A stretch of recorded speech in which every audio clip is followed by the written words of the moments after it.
Presiden Rusia Vladimir Putin dianggap sebagai pemenang dalam konflik Rusia dengan Ukraina yang melibatkan Amerika Serikat dan NATO.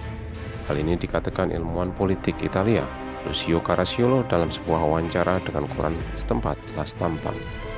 Terlalu dini untuk mengatakan penilaian akhir, tetapi kita dapat mengatakan bahwa Putin memenangkan kemenangan taktis. Ini dapat dilihat dari Rusia yang kembali mendapatkan peran yang diperhitungkan Amerika Serikat. Dia telah memulai pembicaraan Rusia dan Amerika tentang senjata strategis global, lalu arsitektur keamanan Eropa, dan memastikan Ukraina tidak akan bergabung dengan NATO, katanya lagi. Putin menegaskan bahwa prinsip bahwa Rusia adalah kekuatan besar. Peran Rusia ini juga terlihat dalam penyelesaian konflik Kazakhstan. Belum lagi, kata dia, perluasan pengaruh Moskow di Afrika. Soal serangan Rusia ke Ukraina sendiri digembar-gemborkan Barat. Caracciolo menyebut hal itu tak bisa dikesampingkan, tapi itu akan jadi sebuah kegagalan bagi Putin sendiri. Putin akan menghadapi perbedaan pendapat dari Rusia sendiri. Ini akan bertentangan dengan tesis yang ditegaskan tentang persaudaraan Rusia dan Ukraina setelah melakukan serangan. Dengan mempertahankan ketegangan, Putin justru mendapat semua tujuannya, dimulai dengan diskusi tentang keamanan global.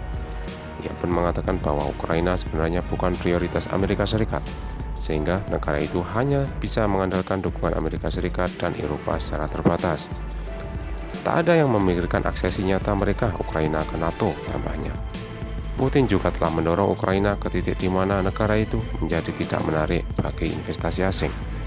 Soal gas pun, di mana Rusia menjadi eksportir gas terbanyak Eropa, juga tak memainkan peran yang begitu penting. Saya tidak berpikir ini tentang perang atas gas. Ini adalah permainan strategis dan geopolitik, bahwa Amerika tidak tertarik untuk menghilangkan ketergantungan energi Eropa pada Rusia sepenuhnya, katanya. Rusia merupakan salah satu eksportir besar sumber energi itu. Menurut data Badan Data Eurostat di tahun 2020, Rusia menyumbang sekitar 38% dari impor gas alam untuk Eropa, yang mengirim hampir 153 miliar meter kubik. Kontribusi negeri beruang putih semakin besar di Eropa sejak produksi gas Belanda menurun akibat penutupan ladang gas.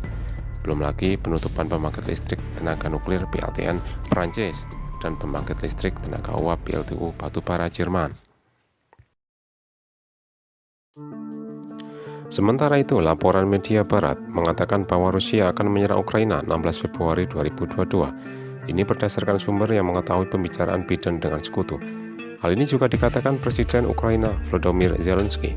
Mereka, Barat, memberitahu kami bahwa 16 Februari akan menjadi hari penyerangan, katanya. Namun ia cukup pesimis dengan itu.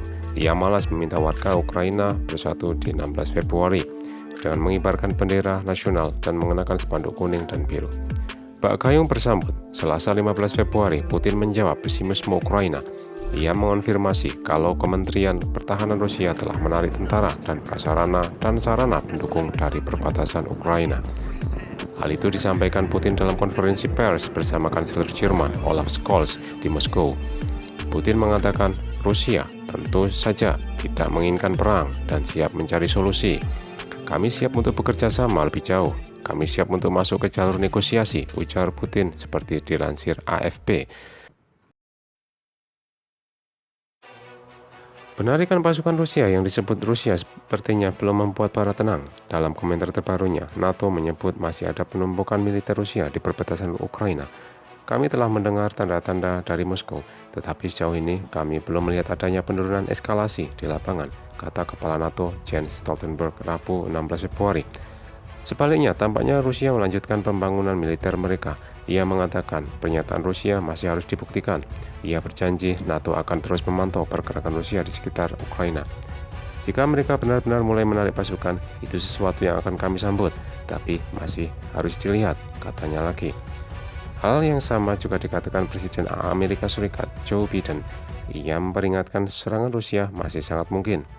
Ia menuturkan Washington dan sekutunya belum memverifikasi penarikan puluhan ribu tentara di sepanjang perbatasan Ukraina. Ia mengingatkan lagi bahwa Rusia memiliki lebih dari 100.000 pasukan yang mengelilingi Ukraina, termasuk di Belarusia. Ketegangan Rusia dan Ukraina yang menyeret Amerika Serikat dan NATO menjadi topik hangat pekan ini. Rusia disebut intel barat akan menyerang Ukraina. Ini berdasarkan penumpukan pasukan Rusia di perbatasan negara tersebut yang juga tertangkap citra satelit. Disebutkan ada lebih dari 100.000 lebih pasukan disiagakan Rusia di 3 titik, termasuk di Crimea dan negara lain dekat Ukraina, Belarusia. Dr. Robert Farley, pengajar studi keamanan dan diplomasi di The Peterson School di Amerika Serikat, mengatakan konflik Rusia dan Ukraina memang bisa jadi awal mula Perang Dunia Ketiga. Titik nyala yang memungkinkan untuk perang kekuatan besar di tahun 2022 terletak di sepanjang perbatasan antara Rusia dan Ukraina. Hal ini terjadi karena kedekatan Ukraina dengan Barat. Ukraina yang dulu bukanlah Ukraina yang sekarang.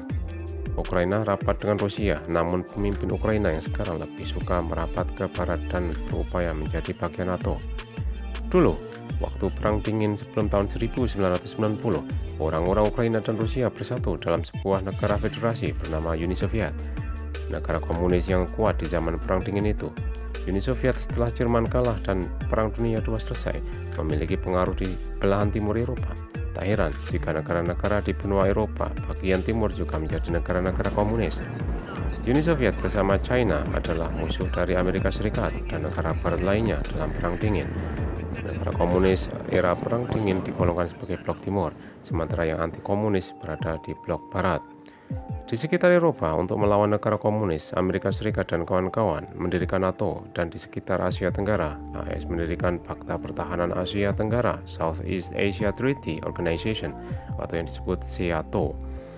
Uni Soviet dan sekutunya tentu saja membuat Pakta Pertahanan sendiri. Pada 14 Mei 1955, mereka membangun Pakta Warsawa. Setelah adanya fakta-fakta pertahanan blok barat dan blok timur, terjadi perlombaan senjata antara dua kubu. Kedua blok kerap terlibat dalam perang saudara di Asia dan Afrika. Pada tahun 1991, Uni Soviet dan Pakta Warsawa bubar. Setelah komunis bukan lagi ancaman, Amerika Serikat menjadikan Islam garis keras sebagai ancaman dunia, namun NATO tak pernah bubar. Rusia sebagai inti penting dari Uni Soviet tetap menjadi negara besar dan kuat. Di zaman Presiden Vladimir Putin, Rusia juga terlihat menakutkan bagi negara-negara barat. Meski Perang Dingin sudah lama dianggap selesai, permusuhan Amerika Serikat dan Rusia masih ada. Rusia yang pernah satu rumah di masa lalu dalam negara Uni Soviet tampak cemburu kedekatan Ukraina dengan negara barat tersebut.